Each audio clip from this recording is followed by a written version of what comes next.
شخص ہے کہ جو واپس پلٹ کر آ رہا ہوتا ہے، اس کو کچھ امیدیں ملتی ہیں، اس کو کچھ حوصلہ ملتا ہے، وہ اس سے سوال کرتا ہے آخر سب چلے گئے تم کیوں نہیں گئے؟ وہ کہتا ہے خدا نے مجھے جانے کے لیے نہیں بھیجا ہے بلکہ تمہارے ساتھ قبر میں رہنے کے لیے بھیجا۔ اللہ اکبر۔ وہ قبر کی منزل میں آتا ہے، پھر جب منکر و نکیر آ کر مبشر و بشیر آ کر سوال کرتے ہیں، جب اس سے سوالات ہوتے ہیں، جو اس وقت بھی مدد کرتا ہے، پھر اس کے بعد برزخ کے عالم میں اس کے ساتھ ساتھ ہوتا ہے۔ حدیث یہاں تک کہتی ہے کہ جب محشر کے میدان میں، اللہ اکبر، محشر کے میدان میں سب مشکلات میں گھرے ہوں گے، یہ اس کے ہمراہ کھڑا ہوگا اور اس کی مدد کر رہا ہوگا، اس کی دلجوئی کر رہا ہوگا۔ ایسے عالم میں ابھی تک اس نے نہیں بتایا کہ میں کون ہوں، اور پھر اس میں پوچھنے کی ہمت بھی نہیں ہوئی کہ یہ کون ہے، تو کون ہے، کہیں ایسا نہ ہو کہ واپس چلا جائے، ابھی تو مدد کے لیے آیا ہے۔ جب آخری منزل محشر کے میدان، حدیث کا آخری جملہ، جب حدیث یہ محشر کے میدان میں یہ اس کی مدد کرتا ہوا نظر آتا ہے تو یہ مرنے والا پوچھتا ہے یہ شخص اب تو بتا دے تو کون ہے کہ جو میرے ساتھ ساتھ ہے، اتنی مدد کیے جا رہا ہے، میری تو ہر کام میں بھیج کر رہا ہے، ہر کام میں میرے ساتھ ساتھ ہے۔ سنو عزیزو، وہ کہتا ہے میں کچھ اور نہیں ہوں، میں وہ تیری نیکی ہوں کہ جو تو نے علی کے چاہنے والے کے ساتھ نیکی کیا۔ وہ ایک نیکی ہوں کہ جو تو نے ایک علی کے چاہنے والے کے ساتھ نیکی کیا تھا، خدا نے اس نیکی کو ایک انسانی شکل میں میرے تیرے ساتھ مجھے ہمراہ کیا ہے۔ میں پورے صراط میں بھی تیرے ساتھ رہوں گا یہاں تک کہ تو جنت میں داخل ہو جائے۔ یہ بیت کے چاہنے والوں کو تمغہ ہے، یہ ایک ہدیہ ہے، ایک تحفہ ہے اہل بیت کا۔ وہ قبر کی منزل جہاں کوئی مددگار نہیں ہے، کوئی پرسان حال نہیں، لیکن اہل بیت کا چاہنے والا ہے تو اس کی قبر نورانی ہوا کرتی ہے۔ اہل بیت کا چاہنے والا ہے تو اس کی قبر میں اندھیرا نہیں ہوتا ہے۔ یہی وجہ ہے کہ من مات علی حب آل محمد مات شہیدا۔ اس حدیث میں پیغمبر اسلام ارشاد فرماتے ہیں کہ جو بھی آل محمد کی محبت میں مر جاتا ہے وہ شہید ہوتا ہے۔ اور صرف یہ نہیں ہے بلکہ دو ملک آتے ہیں، دو فرشتے آتے ہیں جو اسے جنت کی بشارت دیتے ہیں، اور جب یہ قبر میں جاتا ہے تو اس کے پاؤں کی طرف سے جنت کے دو دروازوں کو کھول دیا جاتا ہے جس سے جنت کی ٹھنڈی ہوائیں آتی ہیں۔ صلوات پڑھے محمد والا۔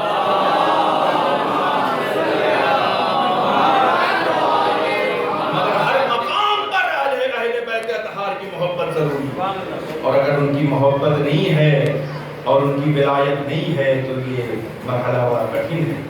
آپ یاد رکھیں اگر ایک ذرہ رائی کے دانے کے برابر بھی اہل بیت کے دشمنوں سے دل میں محبت و الفت پائی جاتی ہے تو پھر ہمیں اپنے اعمال پر نگاہ کرنا ہوگا، ہمیں دیکھنا ہوگا کہ ہماری شفاعت ہو پائے گی یا نہیں۔ اہل بیت فرماتے ہیں اگر رائی کے دانے کے برابر بھی تمہارے دل میں ہمارے دشمنوں کی الفت و محبت و مودت پائی جاتی ہے تو ہماری شفاعت اس شخص کو نصیب نہیں ہو سکتی۔ شفاعت نصیب ہوگی اسے جس کا دل خالص ہوگا، جس کے دل میں خالص اہل بیت کی محبت ہوگی، اہل بیت کی محبت سے پر ہوگا جس کا دل، اسے اہل بیت کی شفاعت نصیب ہوگی۔ اس لیے رسول اسلام نے فرمایا کہ علی اگر تمہاری محبت کسی کے دل میں نہیں ہے، اگر ولایت علی تمہاری ولایت کسی کے دل میں نہیں پائی جاتی ہے تو یاد رکھو وہ اتنی عبادت کرے، اتنی عبادت کرے، اتنی عبادت کرے کہ اس کی کمر جھک جائے، اور وہ کوہ صفا و مروہ کے درمیان اتنا وہ دوڑے، اتنا وہ دوڑے، اتنی سعی کرے کہ وہ وہیں پر ہلاک ہو جائے، یا مقام ابراہیم کی جو زمین کی خانہ کعبہ کی سب سے بہترین جگہ ہے اس جگہ پر اسے مظلوم شہید کر دیا جائے۔ اللہ اکبر۔ آپ ان مقامات کو سمجھیں، اس کی عظمت کو سمجھیں۔ اور اگر کوہ کویز کے برابر وہ صدقہ دے دے، ساری زندگی سب کچھ عمل کرتا رہے، لیکن اے علی اگر تمہاری محبت اس کے دل میں نہیں ہے تو وہ جنت تو دور جنت کی خوشبو بھی نہیں سونگھ سکتا ہے۔